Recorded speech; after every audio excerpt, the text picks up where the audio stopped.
Hello, friends. Bereavement is such a big part of chaplaincy.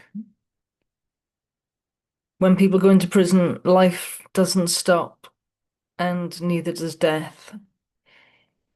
So a lot of people inside prison are facing all of the usual types of bereavements that face people.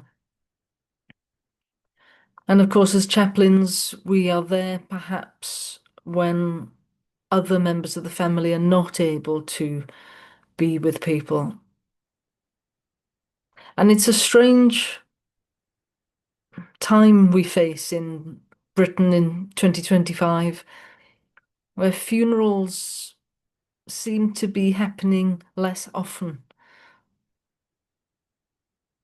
There's this move to buy online somehow, some kind of service where the undertakers will collect the deceased and send you the ashes, and there's no need for a funeral. And this is proving quite challenging in some respects for all sorts of people.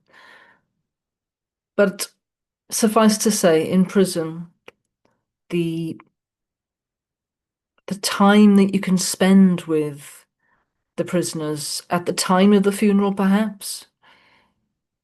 Nowadays, there's live streaming. But even if there isn't a funeral, you can bring them to the chapel, say a prayer, let them light a candle, talk about their loved one.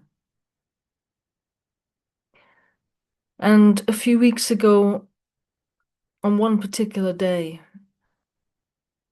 I spoke to so many men.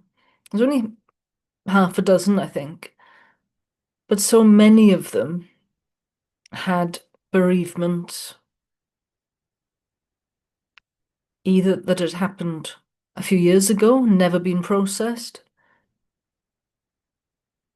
sometimes because of complicated family situations. There's often the sheer quantity of deaths that some people are facing because of perhaps alcohol and drug dependency, accidental overdoses, dangerous lives.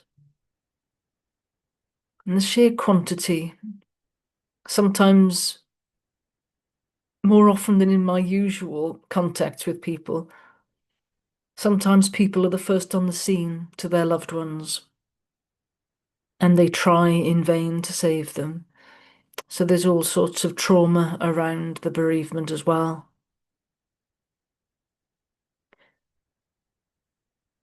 And as I say, the other week when I had a number of men telling me about bereavements, and there's a real poignancy to the way in which they tell me about it. And I was really quite full, if you like. My heart was full, and I did weep later. And it left me reflecting that as chaplains, we have to be able to process grief.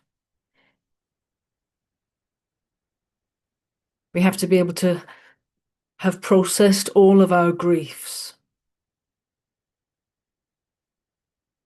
so that we can be with people during these times. Because anything you can't process, you can't face. You don't have the strength and the resilience and the capacity to be with people.